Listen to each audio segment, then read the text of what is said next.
పాకిస్తాన్ ఇక జన్మలో తట్టుకోలేని దెబ్బ కొడుతుంది ఇండియా. అసలు ఏమైంది, ఏం జరగబోతుంది, దాని గురించి మాట్లాడదాం.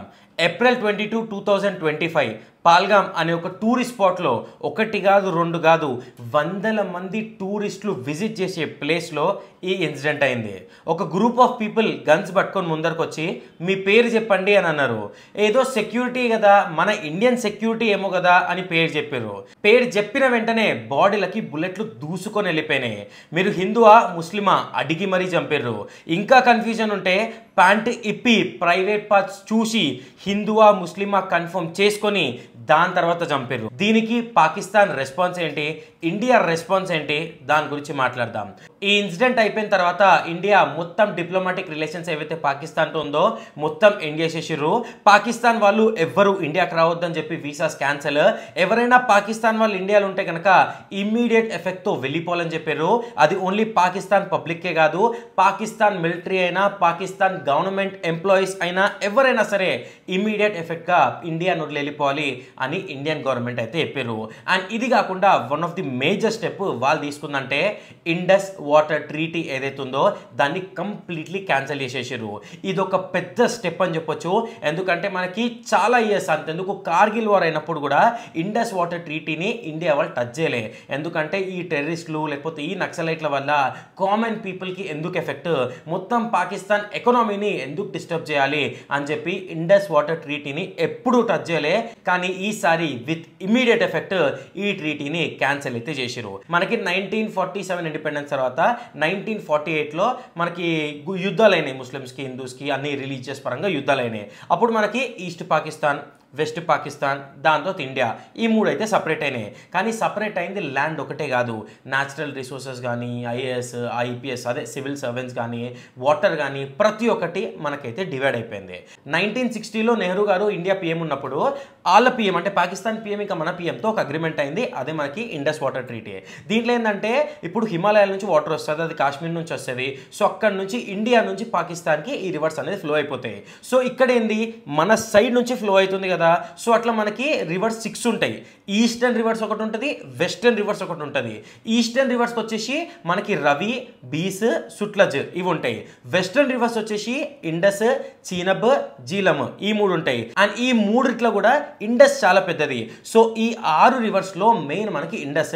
ఎందుకంటే ఇండస్ లో 20% మన ల్యాండ్ కవర్ అవుతుంది, రెస్ట్ 80% పాకిస్తాన్ ల్యాండ్ కవర్ అయిపోతుంది. ఆ రెస్ట్ 20% ఏదైతే చూసినా 20% దాంట్లో కూడా ఒక 4-5% వీళ్ళు వాడరు. ఎందుకంటే మళ్ళీ 20 లేదా 21 వాడడం అనుకో మళ్ళీ పెద్ద పంచాయతీ చేస్తారు ఇలా అని చెప్పి మన వాటర్ మన దగ్గర నుంచి పోయే వాటర్ మనమే వాడుకోకుండా పేరుకి మనకు మంచి పేరు కావాలి, గొడవలు కావద్దు, ఎందుకు అందరు బాగుండాలని చెప్పి మన నీళ్ళు మనం పాకిస్తాన్కి అయితే ఇస్తున్నాము.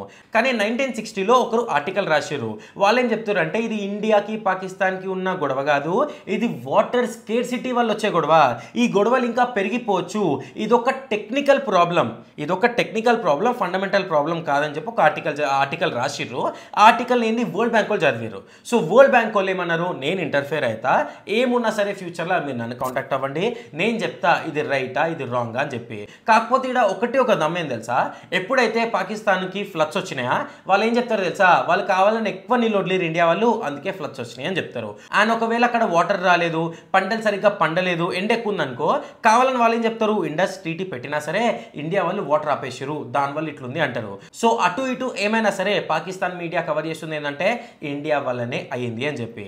అండ్ ఇప్పుడు మనం మెయిన్ కథకు వస్తే ఒక 15-16 ఇయర్స్ కింద ఇండస్ వాటర్ ట్రీటీకి ఒక కమిటీ ఫామ్ అయింది. సో ఈ కమిటీ వల్ల ఏంటంటే పాకిస్తాన్కి కరెక్ట్ వాటర్ అందాలి, ఇండియాకి కూడా కరెక్ట్ వాటర్ అందాలి, ఒకరు ఎక్కువ ఒకరు తక్కువ ఉండొద్దు అని చెప్పి పెట్టిర్రు.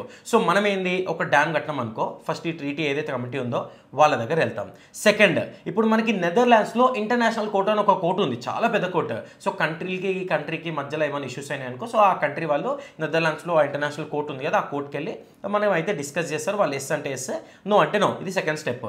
ఒకవేళ ఆ కోర్టులో కూడా తేలలే అనుకో, థర్డ్ వచ్చేసి వరల్డ్ బ్యాంక్ వాళ్ళు ఇంటర్ఫియర్ అవుతారు. నేను చెప్పేది ఏంటంటే ఇది మా ఇంటర్నల్ ఇష్యూ. ఆ వాటర్ పోయేది మా ల్యాండ్ నుంచి. అసలు వరల్డ్ బ్యాంక్కి ఏం అవసరం మన మధ్యలో ఇంటర్వ్యూన్ కానీ? ఇక్కడ వాటర్ ఇవ్వాలా ఆపాలా వద్దా అని చెప్పి ఇండియాకి ఇంకా పాకిస్తాన్కి మధ్యలో ఉండాలి. ఓకే, ఆ కోర్టుకు వెళ్తున్నాం. ఓకే, అసలు వరల్డ్ బ్యాంక్ ఎవరని, వాళ్ళకి ఏం రైట్స్ ఉందని చెప్పి ఇండియాకి పాకిస్తాన్ మధ్యలో వచ్చి ఇది కరెక్ట్ ఇది రాంగ్ అని చెప్పేది. ఆల్రెడీ 2000 లెవెల్లో ఏదైతే ప్రాజెక్ట్ చేయాలో దాన్ని హైట్ తగ్గించారు. దాని వెనకాల 2014 or 15 అప్పుడు డ్యామ్ కన్స్ట్రక్ట్ చేయాలంటే వద్దని చెప్పారు. ఒకటి కాదు రెండు కాదు, ప్రతిసారి ఏదైనా వాటర్ పవర్ ప్లాంట్ పెట్టాలన్నా డ్యామ్స్ కన్స్ట్రక్షన్ చేయాలన్నా ప్రతిసారి మనకి అడ్డుగోడ లెక్క నిలిచారు. సింపుల్గా చెప్పాలంటే 100% వాటర్లా మనం తిప్పి కొడితే 15% కూడా వాడతలే, రెస్ట్ 85% పాకిస్తాన్కి ఇస్తున్నాం. అంత చేసినాక కూడా మన దేశంలో మన రాష్ట్రంలో అది కూడా టూరిస్ట్ ప్లేస్లో వచ్చి హిందూసా ముస్లిమ్సా అని చెక్ చేసి మరీ చంపుతున్నారంటే గవర్నమెంట్ ఎందుకు ఇంకా యాక్షన్ తీసుకోలేదు నాకు తెలుస్తలేదు. ఒక్కొక్క న్యూస్ ఆర్టికల్ వాళ్ళు ఒక్కొక్కటి చెప్తున్నారు. ఒక న్యూస్ ఆర్టికల్ వాళ్ళు ఏం చెప్తారు, ఇప్పుడు ఆపాలి వాటర్ అని అన్నారు, ఆపేస్తా అని అన్నారు. కానీ ఆపాలంటే ఇప్పటికిప్పుడు కాదు కదా, చెక్ పాయింట్స్ ఉంటాయి, ఆడ చెక్ చేసుకోవాలి, మళ్ళీ సపరేట్గా డ్యామ్స్ కట్టాలి. సో 1, 2, 3, 4 ఇయర్స్ పడుతుంది. సో అన్ని ఇయర్స్లో మళ్ళీ పబ్లిక్ మర్చిపోతారు. So India will be back again, మళ్ళీ వాటర్ పంపిస్తారు అని ఒకటి అంటారు. ఇంకోటి, ఆల్రెడీ మేము ఫైటర్ జెట్స్ని తీసుకొస్తున్నాం, వేరే వాళ్ళ దగ్గర నుంచి ఫైటర్ జెట్స్ కానీ మిగతా కానీ ఏవైతే వస్తున్నాయి, so all people are helping us, మేము అందరం కలిసి పాకిస్తాన్ లోపల పోతాం, అస్సలు వినేలే లేదు అని ఇంకొకరు. అండ్ ఇంకోటేమో మోడీ ఆల్రెడీ నావిక్ కానీ మిలిటరీకి కానీ ఎయిర్ ఫోర్స్కి కానీ ఆల్రెడీ ఫుల్ పవర్స్ ఇచ్చారు. మీరు ఎప్పుడంటే అప్పుడు ఎక్కడంటే అక్కడ ఎలా అంటే ఎలా మీరు అటాక్ చేయొచ్చు అని చెప్పి. అండ్ ఇంకోటి గుర్తుపెట్టుకోండి, అక్కడ చనిపోయిన వాళ్ళందరూ హిందూసే. అండ్ ఇంకోటి ఏంటంటే వాళ్ళు వెళ్ళిపోయేటప్పుడు ఎవరైతే ఫీమేల్స్ వాళ్ళు వెళ్ళిపోయేటప్పుడు హిందూస్లని మేము చంపుతున్నాం, హిందూస్లనే టార్గెట్ అని చెప్పినారు. అండ్ వెళ్ళి మోడీకి చెప్పుకున్నారు. So there is a possibility, అంటే దేర్ ఈజ్ అ పాసిబిలిటీ ఏంటంటే మనం సెక్యులర్ ఉన్నాం, వాళ్ళకి నచ్చట్లేదు, హిందూ ముస్లిం మధ్యలో గొడవలు అవ్వాలి అనే ఒక రీజన్ కూడా ఉంది. అండ్ ఆ స్కోప్లో ఆలోచిస్తే కనుక పాకిస్తాన్ వర్స్ట్, అది అందరికి తెలుసు. కానీ ఇండియాలో మనం అన్న తమ్ముడు బాయ్ అనుకుంటూ ఉంటున్నాం, మన మధ్యలో కొట్లాట పెట్టాలి అనే ఇంటెన్షన్తో కూడా ఇది ఉండొచ్చు. ఎవరికి తెలుసు భయ్యా ఇంకా ఎంతమంది పాకిస్తానీస్ ఇండియాలో ఉన్నారో. తిప్పి కొడితే అఫీషియల్గా హైదరాబాద్లోనే 200+ పాకిస్తానీస్ ఉంటారంట, 200లకు మించి. నువ్వు ఉండే స్టేట్లా, నువ్వు ఉండే డిస్టిక్లా, నువ్వు ఉండే కాలనీలా, అంతెందుకు నువ్వు ఉండే గల్లీలో ఎవరన్నా ఉంటే ఎవరికి తెలుసు, మనకు తెలుసా? ఇప్పుడు రీసెంట్ సర్వేలో చెప్తేనే వందల మంది పాకిస్తానీస్ హైదరాబాద్లో ఉంటున్నారని చెప్పి తెలిసింది. And they are going back to their Pakistan. మనం మన గవర్నమెంట్ని ఓన్లీ 3 అడుగుతాం. 1, నా ఫ్యామిలీ అండ్ నా సేఫ్టీ. 2, నా దేశం సేఫ్టీ. 3, నేను ఏదైతే సంపాదిస్తున్నానో దాన్ని ఫ్రీడమ్గా ఖర్చు పెట్టుకునే ఒక స్వతంత్రం. సో నాకు అనిపించింది చెప్దామని చెప్పి, సో అందుకే ఈ వీడియో తీసా. సో మీరేమనుకుంటారో కామెంట్ సెక్షన్లో కామెంట్ చేయండి.